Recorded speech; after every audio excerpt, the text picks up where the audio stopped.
What is good, everyone? This is your host, Deanna Kemple with Label Free Podcast. Live your best life. You must live label free. Super excited. We have a very cool guest. Her story is very dynamic. She's been through a lot, so I'm going to let her go through that. But she lives in Providence, Rhode Island. She is the founder of Monster Mini Golf, Kiss by Monster Mini Golf, Twilight Zone by Monster Mini Golf, and also manager of Gene Simmons Backstage Experience.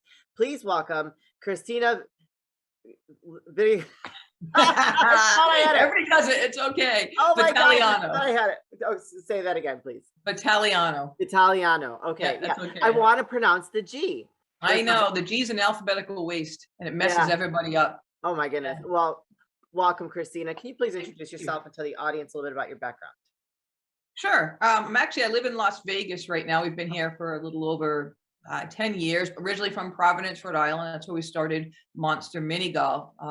Built the first Monster Mini Golf in a small town in Northeast Connecticut, really as a way to raise some money to edit a book I had written. Now, 20 years later, we have about 30 or so locations across the country in the United States, most of them franchise locations. That's amazing. So you are actually like a triple threat. You've done a lot of things. But I actually want to talk about a little bit about your childhood, because I really love hearing people's stories and what motivates them, what has helped them create their success. Because I feel like behind a lot of successful people, there has been a lot of struggle. And yours is one of struggle, and you're thriving. I said surviving, thriving. You said I said surviving. You said thriving. Yeah. Tell people a little bit about your background.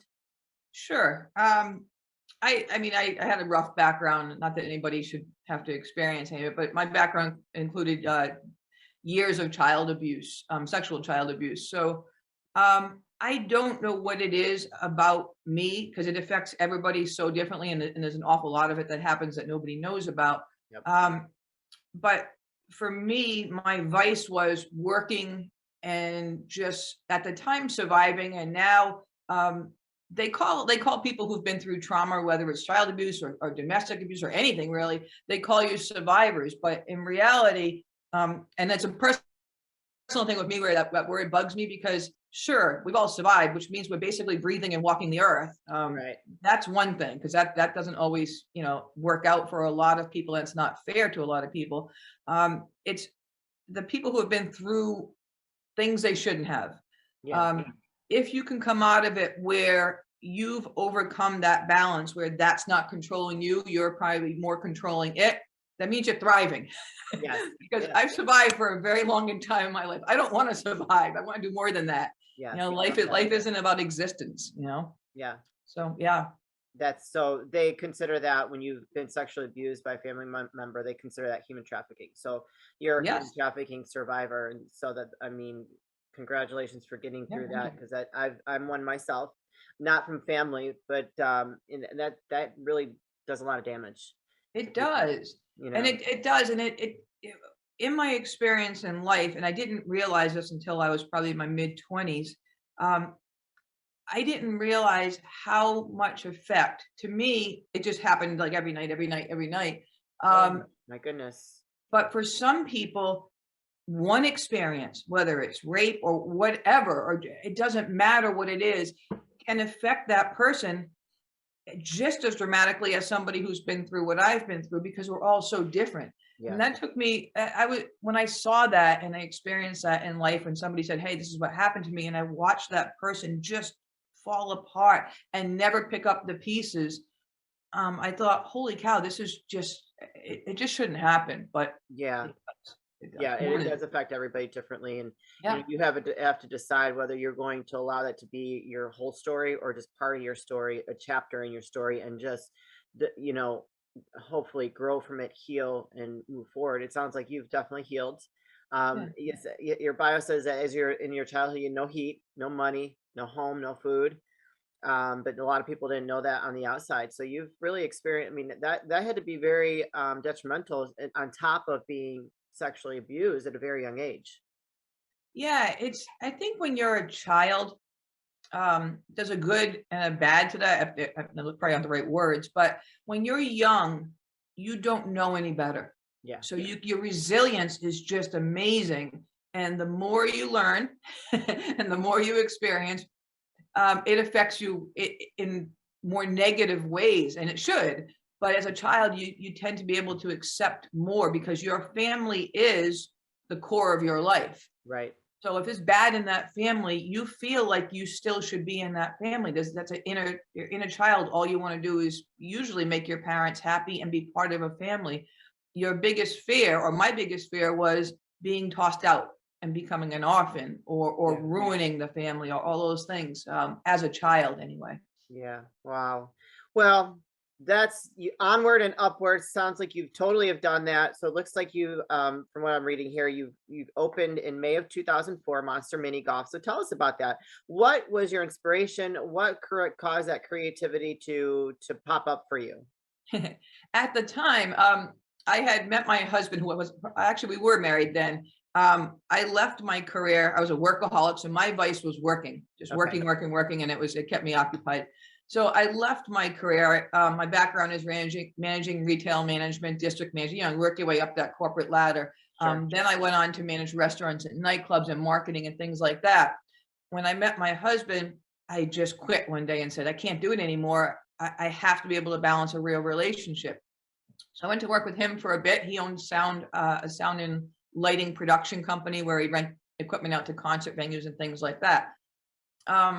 And then I got bored Yeah. very quickly. And we had a warehouse where he stored all of his equipment. It was an old mill in Northeast Connecticut, a little tiny town. And while I was working with him, I started writing my memoir. I put everything from the age of 4 down to, I got to about 30 years old, and I completed it. And back then, that was 20 plus years ago, to become published, and it was mostly traditional publishing. Self-publishing wasn't a Right. big deal back then. Right. Obviously, when you get done with something like that, you should have it professionally edited. Even now you should, because it's very important. But at the time, the quote to have my manuscript edited was about $5,000. Holy cow. That's a I lot. did not have $5,000. We did not have, we live paycheck to paycheck. We do not come from money, obviously. So I said, well, what if I can create something Yeah. where I can make some money? It can just be me and a friend working there, and we'll make enough money to eat, and I can put the extra money towards the $5,000 that I need.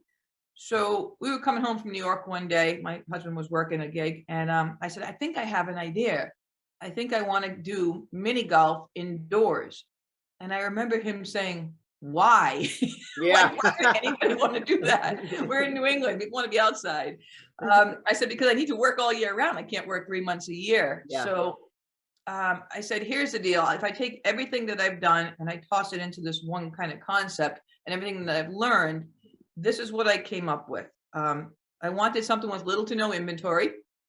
And mini golf, you come in, you pay us money, we give you a golf club, we give you a ball and a scorecard. And when you're done, you give us 2 of those 3 things back. So our profit margin was pretty good. So in my head, that made sense to me.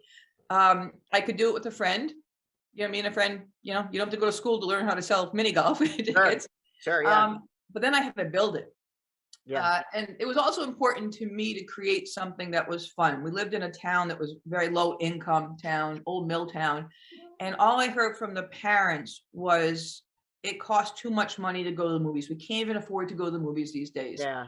And at $100+ by the time you get done with everything. And that's sad. Yes. So mini golf was, again, it came into that little check mark of we can do this for less than the movies for people, and everybody can play. So all my little check marks were done, but then I had to literally build this thing. And I thought, how the heck am I going to build it with no money? Yeah. So the monster theme was a result of I can build monsters because they are whatever come out of your head. And if they're made of paper mache or found objects or whatever, that works. So I did that over the course of the next 6 months. It's black lights because it was, again, cost effective. If you paint everything black, you only paint what people want you to see, which I learned from the nightclub business, and you throw on some black lights and some music, cool stuff. So very cool. Oh my God, I love it. Very MacGyvered. That's pretty much what it was. What I tell people. So that is awesome. Yeah. Yep. So that's how we got the first one open. And so how long did it take from opening the first one to creating creating a franchise, right? So you have franchises. I mean, so that is pretty cool in itself. Yeah. And people ask, how did you franchise, or why did you franchise? And originally it was out of fear. we had opened in May of 2004. And by the end of that summer, the Providence Journal had done an article about us, and little articles here and there. But it was a sunny, it was a rainy Sunday afternoon, and our place was mobbed. And I looked up in that crowd, and all I could see and hear are the parents talking to each other saying, "This place is a gold mine. This place is a gold mine." And I got scared.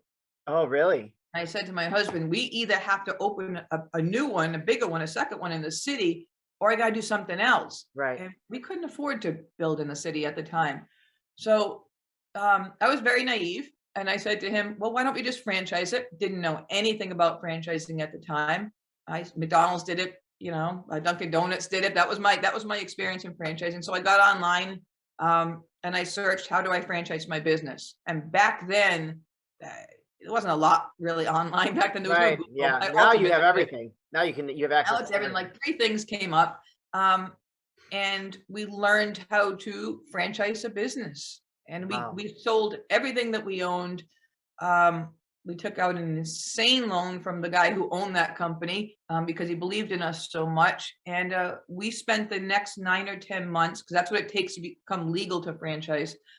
We lived in our mini golf course so that we could pay back that loan to that man. And by the time we became legal to sell, we sold our first franchise. Our franchise fee at the time was $30,000. And we handed the man who owned the company the last $10,000 that we owed him. And that's how we started. What is good, everyone? This is your host, Deanna Kemple with Label Free Podcast. Live your best life. You must live label free. Ho, ho, ho, ladies. The holidays came early, not only for you, but for your man here at Manscaped, the leading men's hygiene brand. Manscaped just launched new products that your man will actually use, including their all-new ultra premium body wash and a 2-in-1 shampoo and conditioner. Also, this awesome refined cologne. It smells so sexy. My man loves it. I love him wearing it, especially after he's all clean shaven, using the Lawnmower 4.0 and trimming those nasty nose hairs and those ear hairs. You know what I'm saying, ladies? It's time to give the man in your life the gift of beautiful skin, hair, and balls this holiday season. Go to manscaped.com and use the code LABELFREE20 for 20% off and free shipping. That's right, ladies, 20% off and free shipping with the code LABELFREE20 at manscaped.com. And so in 2009, you landed on the front page of the Wall Street Journal with an underdog victory against litigious, aggressive monster cable company. Talk to us about that, because there's a lot of stuff. I've gone through some stuff like that in my previous life, with my late husband. And we had one year, I had like 9 different lawsuits had 9 different cases for 9 different lawsuits. And that's something you go up against when you're in business, and it really sucks. Horrible. Yeah. Horrible, horrible, horrible. I will say, I don't know allowed to say, but it sucked out loud, like really, really did. It was terrible. Because it was our first big thing. They came after us. They wanted our name. They wanted to trademark the word monster. Okay.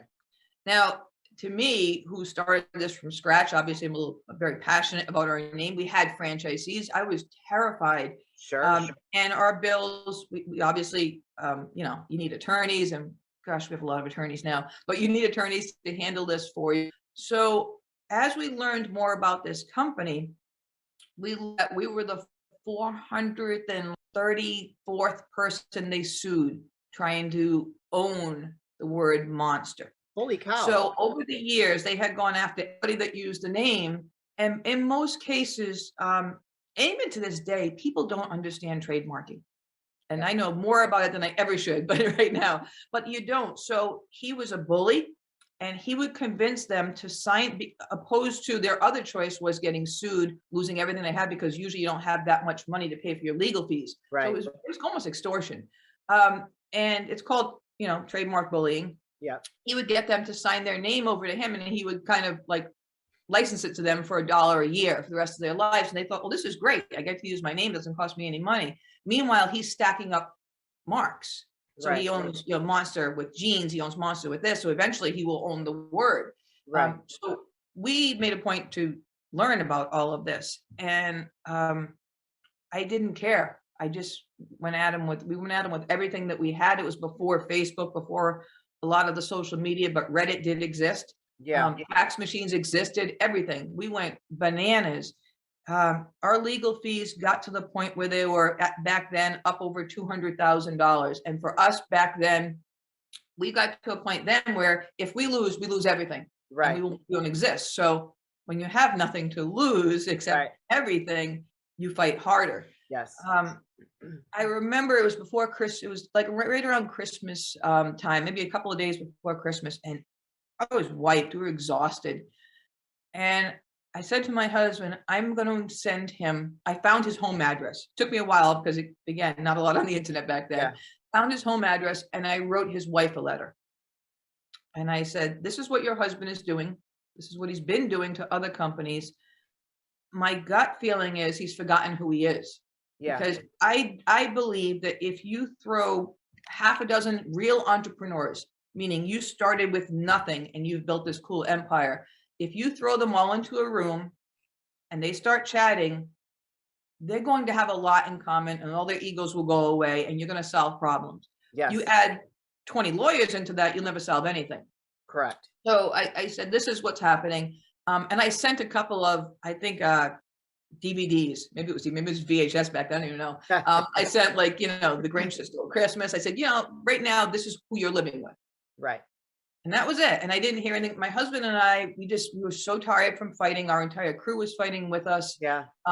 It was, I think, December 20 something. I got online and said, where can we afford to fly to? We flew to Key West. We were in Providence, Rhode Island at the time, and said, let's escape this for a few days. I can't do it anymore. We're not going to have a Christmas.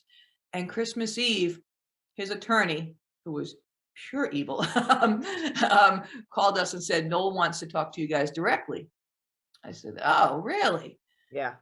We ended up getting on the phone with our attorneys, their attorneys. And at some point we said, can we please get all the attorneys off the phone? Yeah. And Noel said, yes.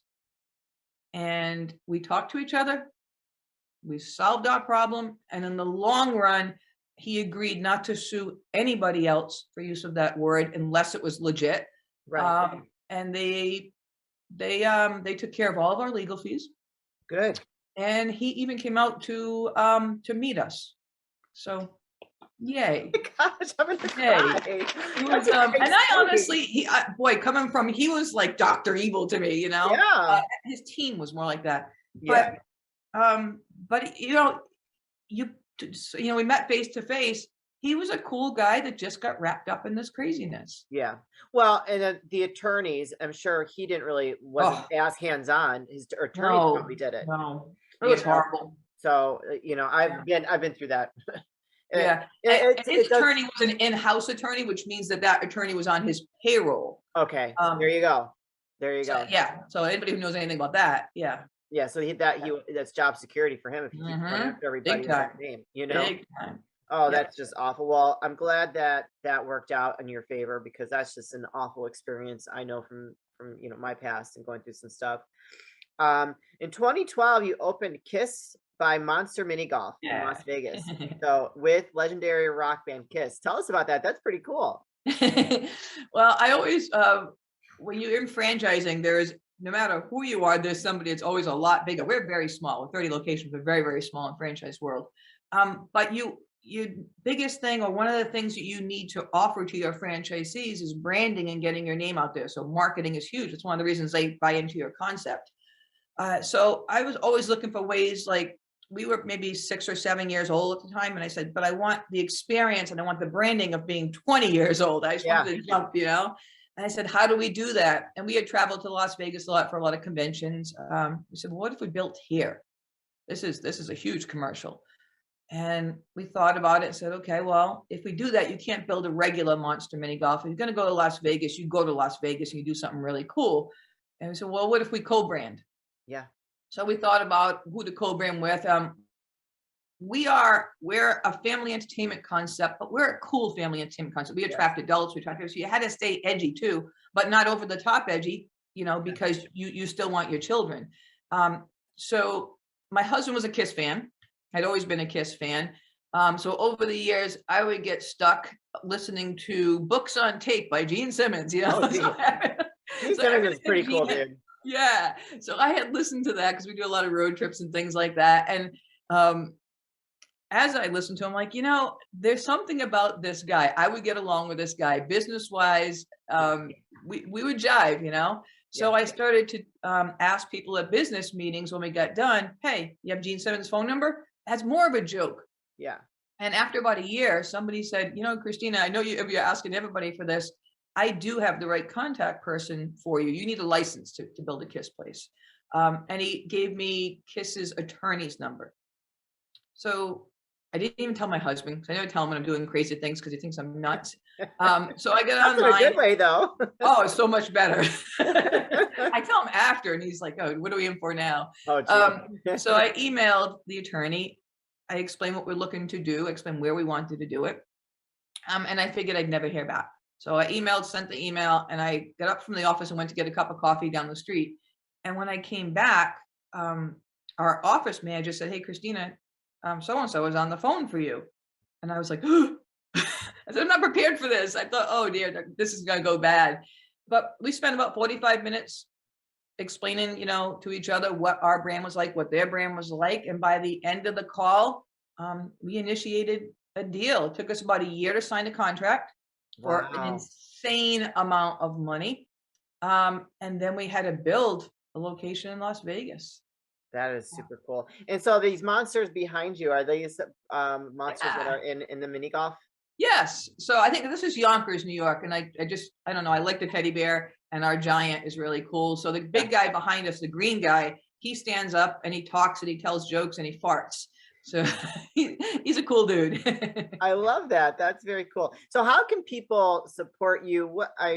For my audience, anybody that's listening, what can we do to support you and just see Monster Mini Golf grow and grow and grow?